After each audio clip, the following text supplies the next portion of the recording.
ஏங்க கேவலம் இல்ல, கழிப்பறையை பராமரிப்பதற்கு அதுல ஊழல் செய்த ஒரே அரசாங்கம் திமுக அரசாங்கம். இன்றைய தினம் ஸ்டாலின் எப்பொழுது பார்த்தாலும் பேசுகிறார், இந்தியாவிலேயே முதன்மையான அரசாங்கம் திமுக அரசாங்கம். எதுல முதன்மையான அரசாங்கம்? கடன் வாங்குவதிலே முதன்மையான அரசாங்கம், ஊழல் செய்வதிலே முதன்மையான அரசாங்கம். உண்மைதானே? உண்மைதானே பேசுறோம். ஊழல் செய்கிறாங்கல்ல, 5 லட்சம் கோடி 5 வருஷத்துல கடன் வாங்கியிருக்காங்க. 5 வருஷத்துல. இதுதான் திமுக ஆட்சியுடைய சாதனை. திரு ஸ்டாலினுடைய சாதனை 5 லட்சம் கோடி வாங்கினது. சிந்திச்சு பாருங்க. கிட்டத்தட்ட 73 ஆண்டு காலம் பல அரசாங்கம் தமிழகத்திலே ஆண்டு இருக்குது.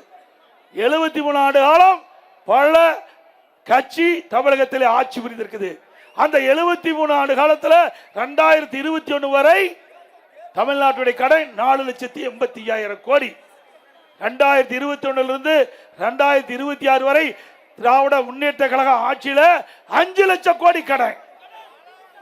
இந்தியாவிலேயே கடன் வாங்குவதில் முதலிடம் தமிழ்நாடு. வெக்கக்கேடு இல்ல? அது மட்டுமல்ல, 2021 சட்டமன்ற பொது தேர்தல் திராவிட முன்னேற்ற கழக தேர்தல் அறிக்கையில திரு ஸ்டாலின் வெளியிட்டார், இன்றைக்கு நிதி மேலாண்மை சரி செய்வதற்கு நிபுணர் குழு அமைக்கப்படும். அந்த நிபுணர் குழு வரிவாயை உயர்த்தும், கடன் அளவை குறைக்கும் அப்படின்னு வெளியிட்டாங்க. அதே போல நிபுணர் குழு அமைச்சாங்க. அமைச்ச பிறகு எதுக்கு அமைச்சாங்க? கடன் வாங்குறதுக்கு அமைச்சிருக்கிறாங்க. கடன் எப்படி வாங்குறது, அதுக்காக நிபுணர் குழு அமைச்சாங்க. கடனை குறைப்பதற்கு இல்ல, வருவாயை பெருக்கி கடனை குறைக்க இல்லை இந்த அரசாங்கம். அவருடைய நிபுணர் குழு கடனை பெறுவதற்கு அமைக்கப்பட்ட குழுதான் இந்த நிபுணர் குழு என்பதை நேரத்தில் தெரிவிக்க விரும்புகிறேன். அது மட்டுமல்ல, அருமை சோதரர் திரு அன்பழகன் அவர்கள் உயர்கல்வித்துறை அமைச்சராக இருந்த காலகட்டம்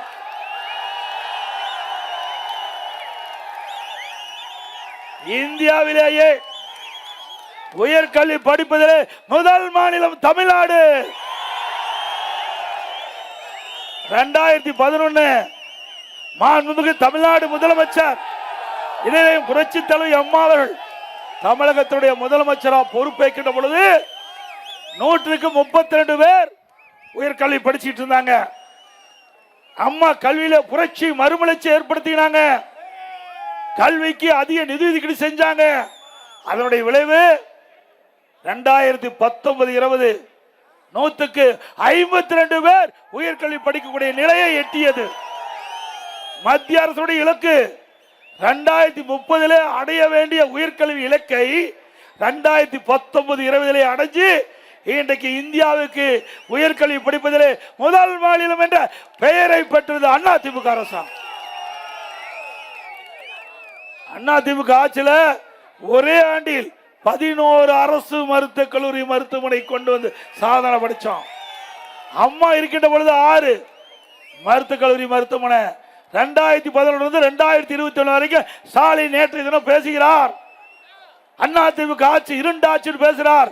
திரு ஸ்டாலின் அவர்கள் ஆட்சியில ஒரு அரசு மருத்துவக் கல்லூரி மருத்துவமனை கொண்டு வர முடிஞ்சுதா? இன்றைக்கு சட்டக்கல்லூரி 7 சட்டக்கல்லூரி, அம்மா இருக்கின்ற போது ஒரு சட்டக்கல்லூரி, நான் முதலமைச்சர் இருந்த போது 6 சட்டக்கல்லூரி. ஏன் இங்க தருமபுரி மாவட்டத்தில் ஒரு சட்டக்கல்லூரி. ஆக ஏழைகள் குறைந்த கட்டணத்தில் சட்டம் பயில்வதற்கு சட்ட கல்லூரியை அதிக அளவில் திறந்த அரசாங்கம் அதிமுக அரசாங்கம். 26 பாலிடெக்னிக் கல்லூரி, 4 பொறியியல் கல்லூரி, 5 கால்நடை மருத்துவக் கல்லூரி ஆராய்ச்சி நிலையம், அதே போல 68 கலை மற்றும் அறிவியல் கல்லூரி 10 ஆண்டுல இப்படி பல கல்லூரி திறந்ததன் விளைவு உயர்கல்வி படிக்கக்கூடிய எண்ணிக்கை உயர்ந்திருக்குது. பட்டப்படிப்பு படிக்கக்கூடிய எண்ணிக்கை உயர்ந்திருக்குது. சாதாரண ஏழை குடும்பத்தில் பிறந்த மாணவ மாணவி குறைந்த கட்டணத்திலே பட்டப்படிப்பு படிக்கக்கூடிய சூழ்நிலையை உருவாக்கி தந்த அரசாங்கம் அதிமுக அரசாங்கம். இப்படி ஏதாவது ஒரு திட்டமாவது உங்களுடைய ஆட்சியை நிறைவேற்ற முடிஞ்சுதா?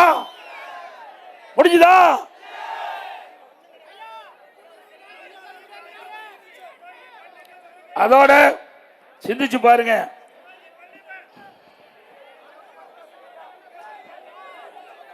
திரு ஸ்டாலின் குறிப்பிட்டார் 2021 சட்டமன்ற பொதுத் தேர்தலில் திராவிட முன்னேற்ற கழகம் ஆட்சிக்கு வந்தவுடனே அரசு சார்பா 3.5 லட்சம் காலி பணியிடங்கள் காலியா இருப்பதாச்சும், 3 லட்சம் பணியிடங்கள் காலியாக இருப்பதாகவும், 2 லட்சம் அரசு சார்ந்த பணியிடங்கள் காலியாக இருப்பது அந்த தேர்தல் அறிக்கையில் குறிப்பிட்டீங்க. ஆட்சிக்கு வந்தவுடன் இந்த 5 லட்சம் அரசு காலி பணியிடங்கள் நிரப்பப்படும் என்று அறிவித்த திமுக அரசாங்கம் இதுவரைக்கும் 94,000 பேர் தான் பணி ஓய்வு பெற்றது. 1 லட்சம் பணியில் அமர்த்தது 94,000, அதுலயே 6,000 பாக்கி. அப்ப கொடுக்கப்பட்ட வாக்குறுதி நிறைவேற்றினாங்களா? படித்த இளைஞர்களுக்கு வேலை வாய்ப்பு கிடைக்கல, காலி பணியிடங்கள் அதிகரிச்சிருக்குது, குறையில இந்த ஆட்சியில. அதோட அரசு ஊழியர்கள் 8% பேர் அரசு ஊழியர் இருக்கிறாங்க.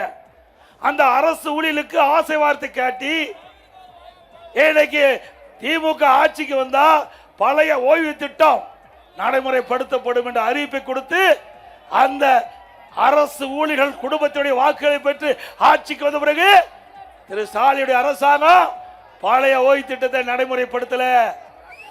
அவர்களும் போராடுறாங்க, அவர்கள் சிறையில் அடைக்கப்பட்டாங்க. இப்படிப்பட்ட கொடுமையான ஆட்சி நாட்டுக்கு தேவையா? அதே போல தூய்மை பணியாளருக்கு அவர்கள் அறிவிப்பிலே வாக்குறுதி கொடுத்தாங்க, திமுக ஆட்சிக்கு வந்தா பணி நிரந்தரம்னு. சத்துணவு அமைப்பாளர்கள் வாக்குறுதி கொடுத்தாங்க, செவிலியருக்கு வாக்குறுதி கொடுத்தாங்க, எந்த வாக்குறுதி நிறைவேற்றவில்லை. அதனாலதான் அந்த அமைப்பை சேர்ந்தவர்களாம் சாலையிலே வந்து போராடுகின்ற நிலை இந்த ஆட்சியிலே பார்க்கப்படுகிறது. இப்படிப்பட்ட அரசாங்கம் தேவைகளா? அத்தனையும் பொய், பேசுவது அத்தனையும் பொய். தினம் கோட் ஷூட் போட்டுக்கிட்டு அப்படியே வந்து பத்திரிகைக்கு ஊடகத்துக்கு போஸ்ட் கொடுத்து அன்னைக்கு செய்தி, அது அவர் பேரை வைப்பாரு, ஒரு அறிவிப்பு கொடுப்பாரு.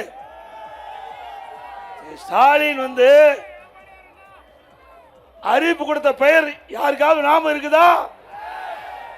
இருக்குதுங்களா? யாருக்காவது பேர் நாம இருக்குதா? இப்படி புதிய புதிய பெயரை வச்சு மக்களை ஏமாற்றி 5 ஆண்டு ஆட்சி செய்த அரசாங்கம் மீண்டும் தொடர வேண்டுமா? அதோட இன்றைய தினம் இந்த ஆட்சியில் எந்த திட்டமும் புதிய திட்டம் எதுவே நிறைவேற்றப்படல. திராவிட முன்னேற்ற கழகம் கொடுக்கப்பட்ட வாக்குறுதி எதுவுமே நிறைவேற்றல. ஆனா அண்ணா திமுக ஆட்சியில் நிறைவேற்றப்பட்ட பல திட்டங்களை இந்த நேரத்தில் குறிப்பிட விரும்புகிறேன். பாப்பாரப்பட்டி மற்றும் அதியமான் கோட்டையில் புதிய ரயில்வே மேம்பாலம் கட்டப்பட்டது. தருமபுரி மாவட்டத்தில் வாணியம்பாடி முதல் பள்ளிப்பட்டி வரை புதிதாக 4 வழிச்சாலை அமைக்கப்பட்டது. தருமபுரி மாவட்டம் பாப்பாரப்பட்டியில் தியாகி சுப்பிரமணிய சிவா மணிமண்டபம் மற்றும் நூலகம் கட்டப்பட்டது. பாப்புரெட்டிப்பட்டி, அரூர், பாலக்கோடு பகுதியில் புதிய அரசு கலைக்கல்லூரி, காரிமங்கத்தில் பெண்களுக்கான தனியான மகளிர் கல்லூரி, 4 கல்லூரி இந்த மாவட்ட மக்களுக்கு அளித்த அரசாங்கம் அதிமுக அரசாங்கம். பாலக்கோட்டையில் செயல்படுத்தி வந்த சுயநிதி பாலிடெக்னிக் கல்லூரி அரசு பாலிடெக்னிக் கல்லூரியாக தரம் உயர்த்தப்பட்டது. தருமபுரி மாவட்டம் மட்டலாம்பட்டியில் புதிய அரசு சட்டக் கல்லூரி கொண்டாந்தோம். தருமபுரியில் பெரியார் பல்கலைக்கழகத்தின் முதுகலை விரிவாக்க மையம், மாவட்டம் முழுவதும் புதிய தரம் உயர்ந்த நெடுஞ்சாலைகள், கிராம சாலைகள், இணைப்பு சாலைகள், சிறு சிறு பாலங்கள் கொண்டு வந்தோம். தருமபுரி அரசு மருத்துவக் கல்லூரியில் கூடுதல் படிக்க செய்து கொடுத்தோம். வத்தல் மலையினை சுற்றுலா தலமாக அறிவித்து சாலை வசதி எடுக்கப்பட்டது.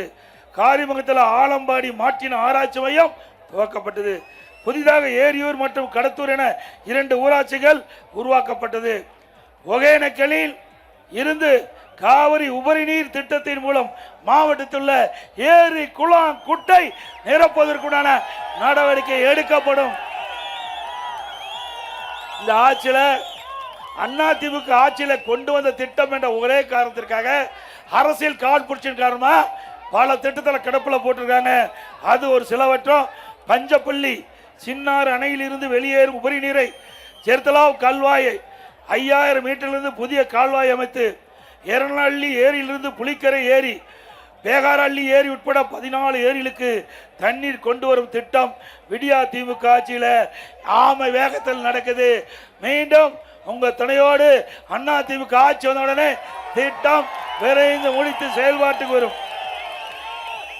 கிருஷ்ணகிரி மாவட்டம் தென்பெண்ணை ஆற்றிலிருந்து வெள்ளக்காலங்களில் வரும் உபரி நீரை இணையக்கோள் அணைக்கட்டின் வலதுபுறம் இடதுபுறத்திலிருந்து புதிய வழக்கு கால்வாய் அமைத்து கிருஷ்ணகிரி மற்றும் தருமபுரி மாவட்டங்களில் வறட்சியான பகுதியில் உள்ள ஏரிகளுக்கு நீர் வழங்கும் திட்டம் அதிமுக ஆட்சியிலே டெண்டரப்பட்டு 3 ஆண்டு ஆகியும் இதுவரை 25 பணிகள் தான் 25% பணிகள் தான் நிறைவேற்றப்பட்டுகிறது. எஞ்சிய பணிகள் வேண்டுமென்றே திட்டமிட்டு காலதாமம் செஞ்சுட்டு வராங்க. மீண்டும் அதிமுக ஆட்சி வந்த உடனே இந்த பணி விரைவுபடுத்தப்பட்டு பயன்பாட்டுக்கு வரும். அழியாளம் அணைக்கட்டிலிருந்து வலதுபுற கால்வாயிலிருந்து புதிய கால்வாய் அமைத்து பாலக்கோடு தூள்செட்டி ஏரிக்கு அதிமுக ஆட்சியில் பணிகள் டெண்டர் விடப்பட்டும் இதுவரை தொடங்கல. அதிமுக ஆட்சி வந்த உடனே இந்த திட்டம் நிறைவேற்றப்படும். ஆரூர் ஈச்சம்பாடி அணைக்கட்டிலிருந்து பொதியின் பள்ளம் அணைக்கட்டிற்கு நீரேற்றும் குழாயின் மூலம் நீரேற்றும் திட்டத்திற்கு 66 ஏரிகளுக்கு தண்ணீர் கொண்டு செல்லும் திட்டத்திற்கு அதிமுக ஆட்சி காலத்தில் அரசாணை வெளியிடப்பட்டது. இந்த ஆண்டுல இந்த ஆட்சியில கிடப்புல போட்டாங்க. மீண்டும் அதிமுக ஆட்சி வந்தவுடன் இந்த திட்டம் தொடங்கப்பட்டு நிறைவேற்றப்படும். பாலக்கோட்டையில் வேளாண்மை பட்டக்கல்லூரி அமைக்க அரசாணை பிறப்பிக்கப்பட்டது. விடியா திமுக ஆட்சியில் அரசாணை ரத்து செய்யப்பட்டிருக்குது. மீண்டும் அதிமுக ஆட்சியுடன் இந்த திட்டம் நிறைவேற்றப்படும்.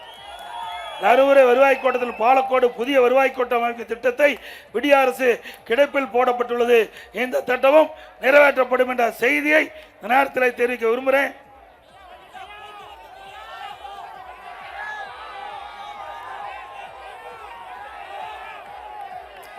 இதே போல அதிமுக ஆட்சி மலர்ந்தவுடனே அதிமுக சார்பா பல அறிவிப்புகள் வெளியிட்டோம்.